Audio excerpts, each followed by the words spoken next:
Good evening. Welcome to Giants Roundup. As tonight the Giants beat the Reds 10-7. And now, after losing 6 in a row, they now have a 2-game winning streak. And ironically, the Giants snap a 6-game winning streak by the Cincinnati Reds. Of course, you can follow on Twitter, Giants Roundup on Twitter, join the Crook and Kite group on Facebook. And most importantly, please be kind and hit that subscribe button.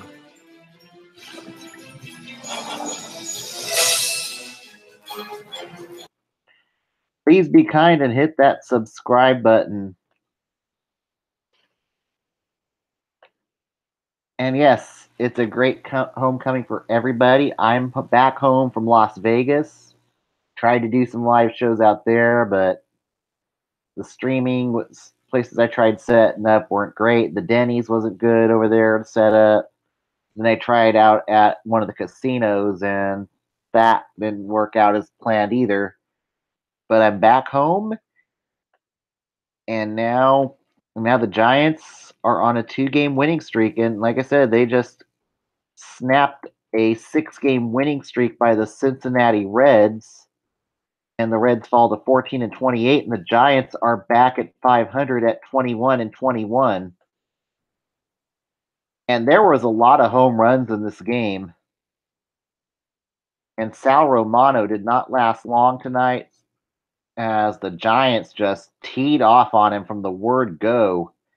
Evan Longoria with a single,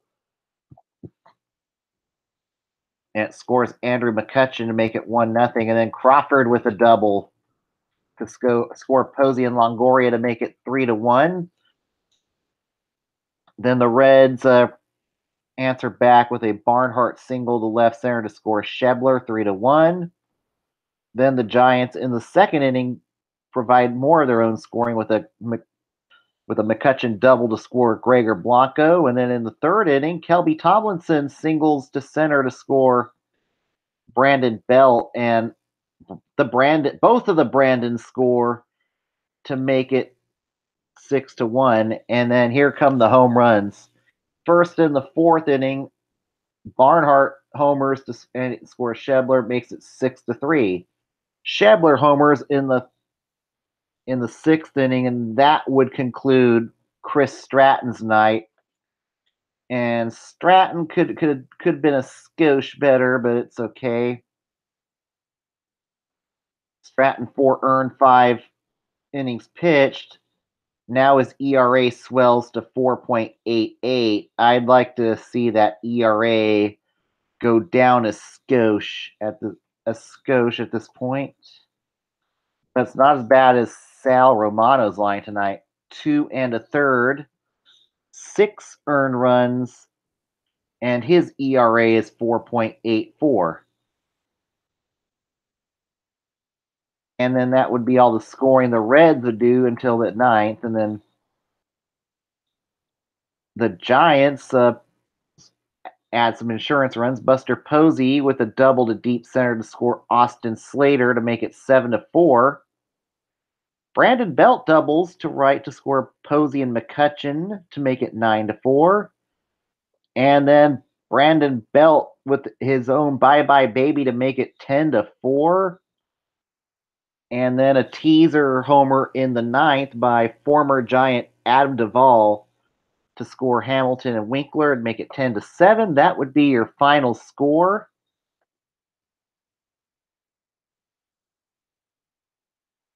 And it was also not a good night for Dylan Floro. 3 runs, 2 earned, and 2 innings pitched.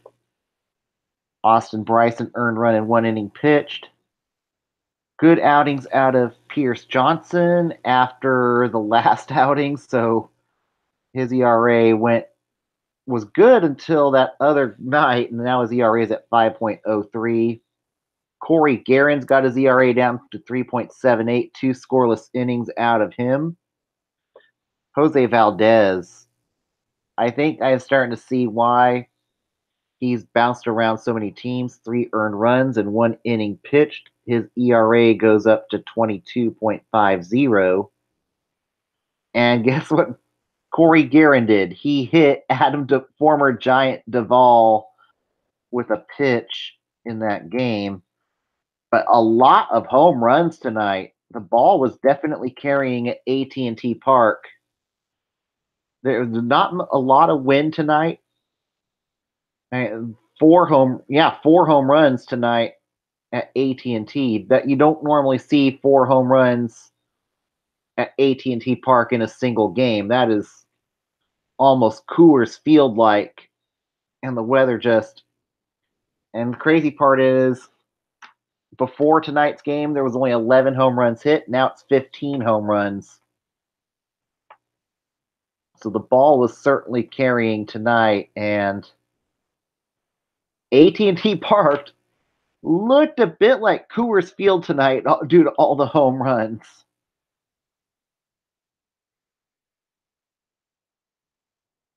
But really, another excellent job by Brandon Belt, 3 for 5. Buster Posey, 2 for 4. And the crazy part is, Scott Schebler, 3 for 4. Even though the Giants just came off a 6-game losing streak, now the Arizona Diamondbacks are on their own 6-game losing streak. So not so I was starting to think don't count the Giants dead just yet. 21-21, 3.5 games out of first place. Colorado only a game and a half back of Arizona at 23-19. So it could be a lot worse. And then now you're going to be going through this is a good time to get some wins off of Cincinnati, and then hopefully maybe get a win or two off of Colorado. Take what's given, because it's not going to be an easy road trip coming up for the Giants. They got to go to it's they got to go to Minute Maid, Wrigley, and Coors all in one road trip. That is a meat grinder. But their saving grace is, I think that's going to be the roadie where Madison Bumgarner could possibly be eligible to return from the disabled list. And it's looking like they're ramping up his rehab, and all things are looking good for Madison Bumgarner right now. So that would definitely give the rotation a shot in the arm to get Bumgarner back. I mean, this would be a great time to get Bumgarner back with the starters, the youngsters starting to hit a little bit of a ceiling. So this would be a really good just to get an ace in there. The bullpen's been worked the skosh. So it'd be nice to get him back. And hopefully it will be before Memorial Day. That would be really good news to see possibly Bumgarner return, possibly at Coors or something like that, or if nothing else, the next homestand. So we've got a lot of good news there. The bad news is Alan Hansen is now on the 10-day disabled list with the hamstring injury. And now Austin Slater had a good night tonight in his spot start for the Giants. He was 1 for 1 and 1 walk, and he stole 2 bases tonight. So crazy part, these were his first 2 career stolen bases. So I think after tonight's outing, maybe you send down a pitcher possibly instead of you maybe opt for the extra bat instead of the pitcher. Maybe send Valdez back down to Sacramento tomorrow, because it's almost a certainly Gomez is going to be called up to the Miguel Gomez will be on the Giants tomorrow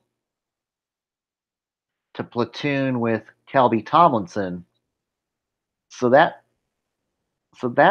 going to get interesting in that sense right there. Is I would lean towards possibly sending down Valdez and opt for the extra bat Austin Slater can continue to hit. I mean, Belt would be, you can only go with McCutcheon, Belt, and Gorkas in left for so long. And I would really like to see, I think Austin Slater would be the better left fielder, to be honest. So I think that would, I would send down a pitcher and opt for the extra bat. Have the six, I mean, 13-man pitch, the 8-man bullpen's nice. You definitely need to find some way to at least still part of Hanson's production while he's on the disabled list. So that's where you maybe just stick with keeping Slater up on the team for the time being. A really good win for the Giants. Now they get tomorrow. It will be Ty Block against Tyler Mahle. Block's another guy who's probably anxious to get who's probably anxious to avenge a bad start, as he had a bad start last time against Philadelphia, and he'd like to get some atonement for that. That would definitely be something there.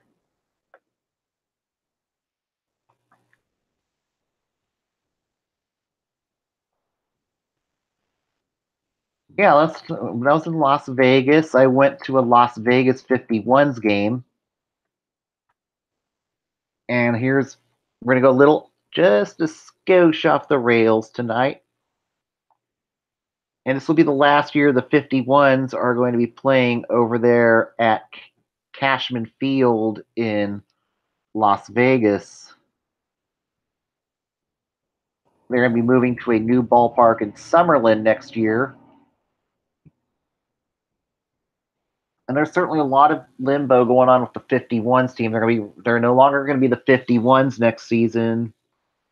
And the Mets are going to be heading to Syracuse. I mean, they might get the Nationals affiliation. I certainly think the Nationals are going to negotiate with Nashville. Another possibility is with a new ballpark, maybe they go back to the Oakland A's. I think that would be a really good fit for them, would be the Oakland A's. Or you could see Las Vegas affiliate with the Milwaukee Brewers. The Brewers, a AAA club, the Colorado Springs Sky Sox, are folding are going to be moving to San Antonio next year. And they are likely going to affiliate with the Texas Rangers, if I'm not mistaken. Or the San Diego Padres could be in play there too.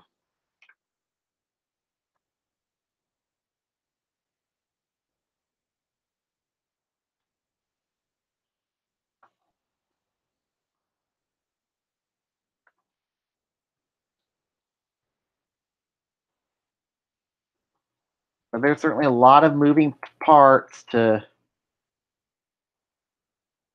There's certainly a lot of moving parts there with the affiliation there. And Cashman Field's going to be converted into a soccer stadium, as Las Vegas is going to try to attract the MLS, as they got USL right now in Las Vegas. So we'll see what happens as the affiliations change.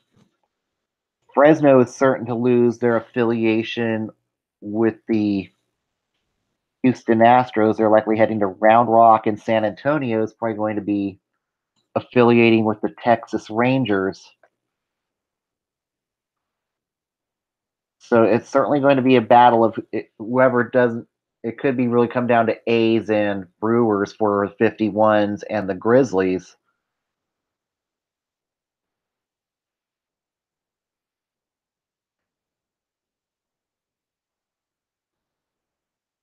But we will figure out more of this affiliation shuffle here in the next few months.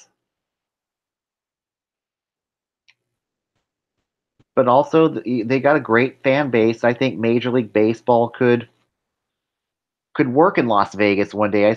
They have decent crowds at Cashman Field, and there's certainly I certainly think there's a fan base for. I think certainly think if the A's were to somehow fall through in Oakland, I think Las Vegas could be a viable relocation for Major League Baseball. And that's another topic we kind of want to get over here in a little bit. But also, though, they'll be the third team, and then now you got the D-backs who looks like they're gonna who are top who are trying to get repairs to Chase Field, and I think that's actually a pretty nice ballpark.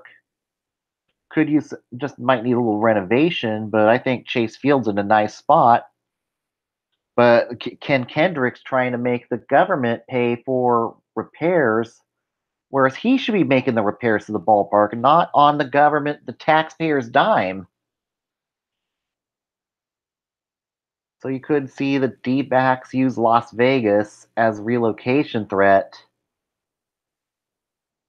but I don't think they can get a better site for a ballpark than the current site at Chase Field. I think it's a nice ballpark. Maybe move some of the seats down and get the seats closer together to the ballpark, to the field, but it's still a nice ballpark. It just needs some renovations, and Ken Kendrick can't keep bullying the government like that. Can't bully the county like that. Kendrick needs to just shut up and make the repairs on the ballpark. It's a nice ballpark. It just needs might just need a little bit of renovations, but they don't need a new ballpark in Arizona. Or else he's going to try to probably pander to the casinos and try to get the Indian casinos. But money's not grown on trees. Owners have to pay for their own ballparks, but I don't think the D-backs are going to be heading to Las Vegas anytime soon. But I see Las Vegas as an expansion market for Major League Baseball. The Golden Knights, they've done really well this year as an NHL expansion franchise. They're right now in the Western Conference Finals of the Stanley Cup playoffs. They got a they've got a really good shot at making Vegas a viable sports market. And then on the other side of T-Mobile Arena near Mandalay Bay on the other side of I-15, that's where the new football stadium's going up for the Oakland Raiders. And I don't know if that's gonna be a great marriage or not. A lot of the locals are not crazy about the Raiders coming to Las Vegas. It's more of same thing with Mark Davis looking for the free ride. Problem is, I think Mark Davis is going to figure out that Las Vegas may cost him his team, and he's going to.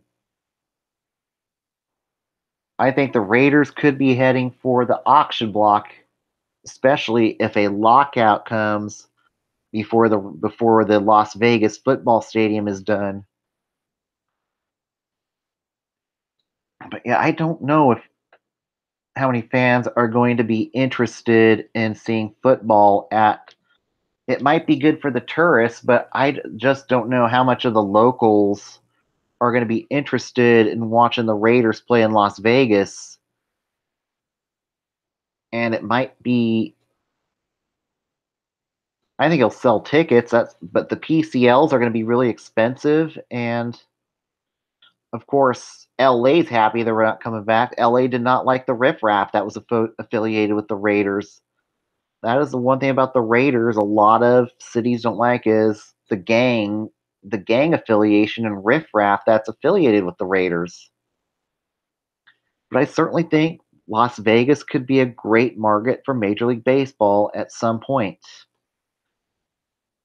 The other night, Evan Longoria said maybe it's time for the Tampa Bay Rays to move. I'd say not just yet.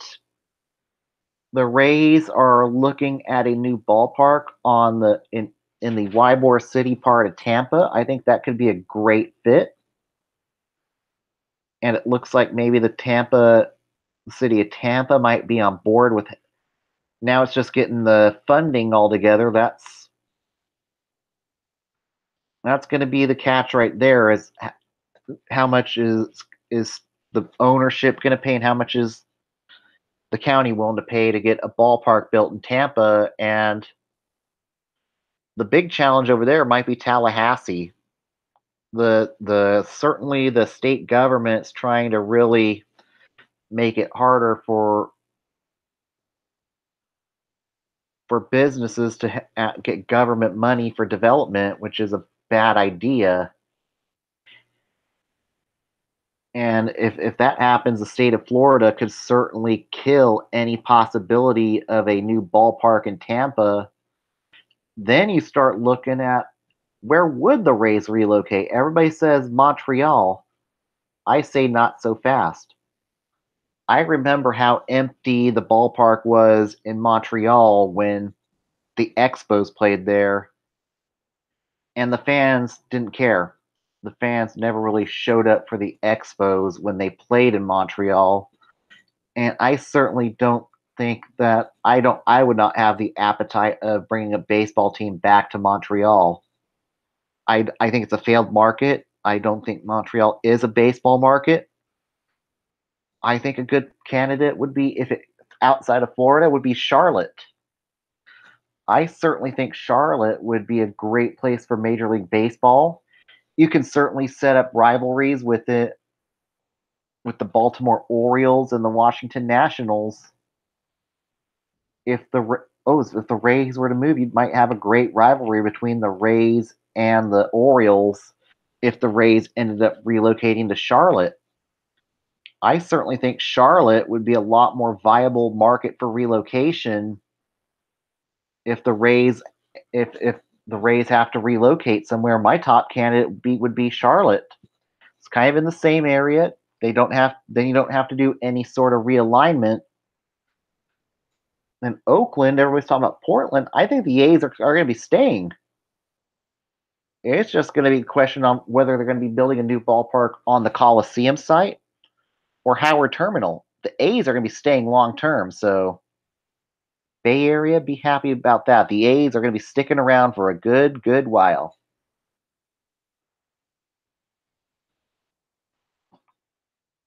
But certainly, I think that Las Vegas and Portland. They would be good markets for expansion in the future. But hopefully hopefully the Rays stadium situation gets worked out. Hopefully they can get the funding. It's just coming down to the funding now. They've finally found a site for a ballpark, and that's hopefully it can start bringing peace for the Tampa Bay Rays fans who have suffered at Tropicana for so long. All right, let's go with the MLB wrap up for the MLB roundup for today. The Braves beat the Cubs 6-5. Your winning pitcher Julio Teheran. Your losing pitcher Jose Quintana. No bueno, no Jose Quintana. Jose Quintana bad. Ozzy Albies good, 3 for 5 with his 13th home run of the season. And the Braves improved to 25-15. Tyler Flowers goes 2 for 2 for the Braves with his first home run of the season for the Atlanta. Albert Almora Jr. goes 3 for 4 with his second home run of the season. Chris Bryant hits his 8th home run of the season. And Quintana gives up 6 earned in 4 2/3 innings pitched. And the Cubs fall to 4th place.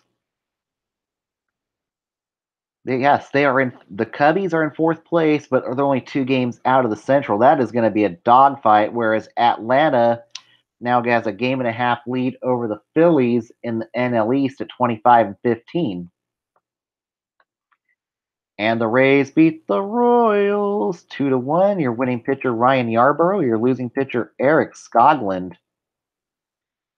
Former Giant Matt Duffy 3 for 4 and now is carrying a batting average of 322 for the Rays. Whit Merrifield goes 3 for 4 for the Rays with his 4th home run of the season. And Skoglund was good. 2 earned runs, 7 2/3 innings pitched, just did not get any run support.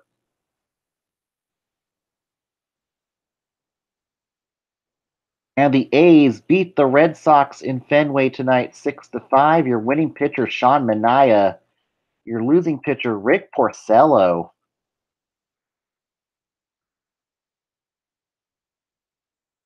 Matt Joyce hits his 4th home run of the year.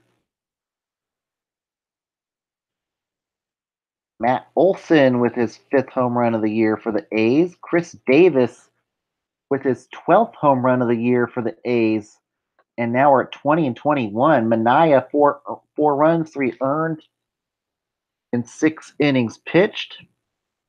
Porcello, 5 earned in 6 innings pitched for the Red Sox.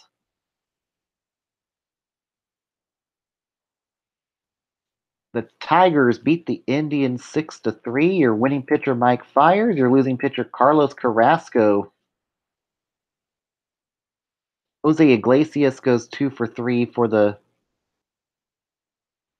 Tigers. Greg Allen 3 for 4 for the Indians tonight. Carrasco, just some bad luck tonight, just did not get any run support. Evan Marshall, 2 earned and 1/3 of an inning pitched for Cleveland.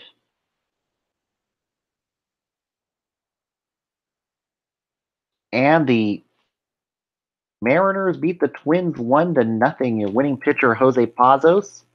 No, James Pazos. Your losing pitcher, Trevor Hildenberger.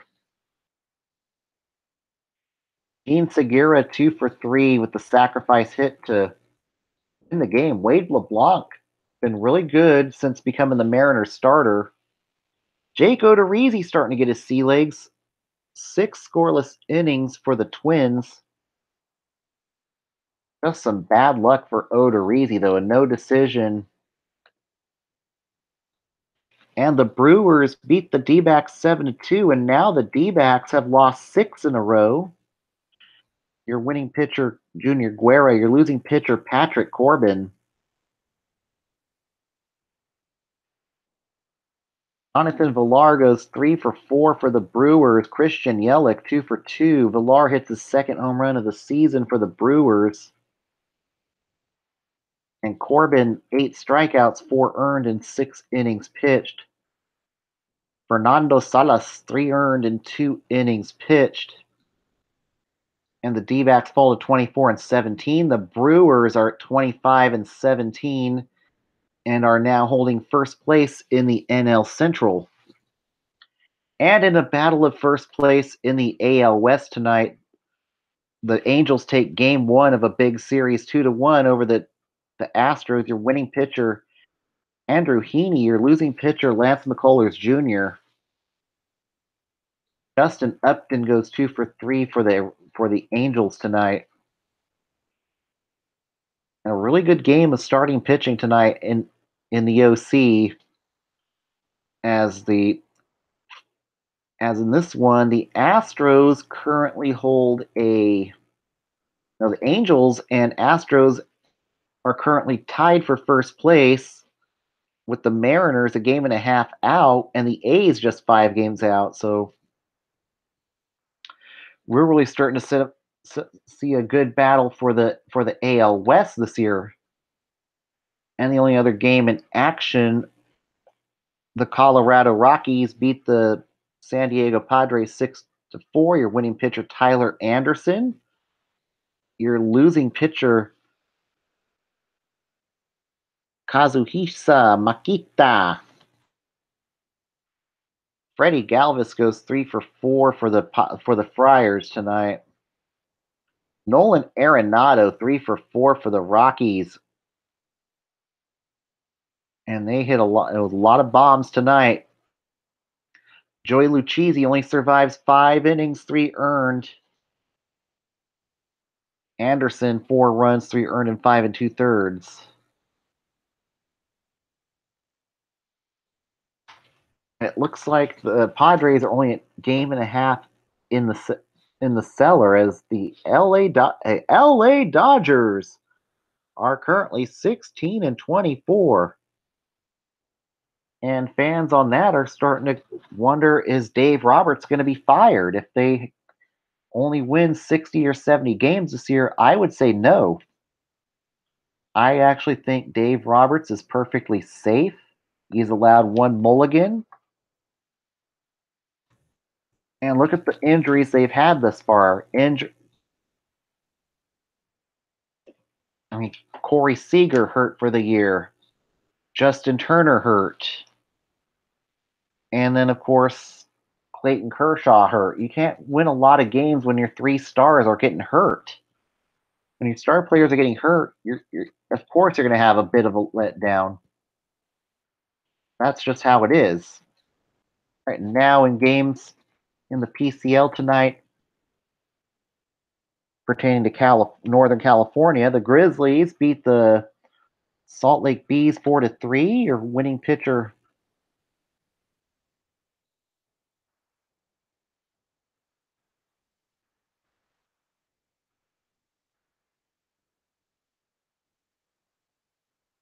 Raymond Goudouin gets the win. Your losing pitcher Jake Jewell.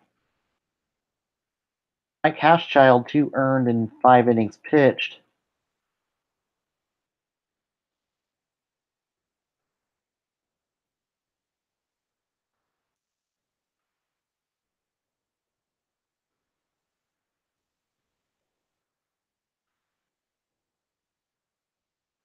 And the River Cats lose to the Rainiers tonight, 9-5. You're 8-5. Your winning pitcher Rob Whalen, you're giving up 5 earned, 8 strikeouts in 5 innings pitched. Your losing pitcher Jose Flores, 6 runs, 5 earned, and 4 and 2/3 innings pitched. And I think Flores is looking more like a bullpen pitcher than a starter these days for the River Cats. That is believed to play a central role. But certainly plenty of time to change your book on that.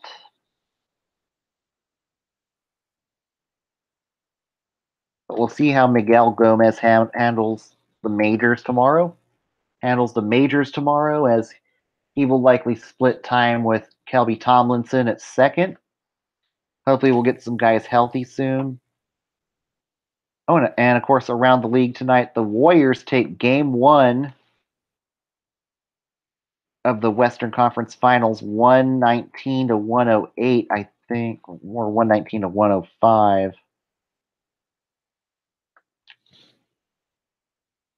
119-106 was tonight's score as the Warriors take game 1. 37 points out of Kevin Durant. Klay Thompson, 28 points. Steph Curry, 18 points, 1 for 5 from three-point land for Steph Curry. Doesn't matter. They take game 1 and take the home court advantage away from the Rockets. We'll see what game 2 looks like tomorrow night on Wednesday night. But everybody enjoy tonight. It was a great night. Great win for the Giants. Let's do it again tomorrow.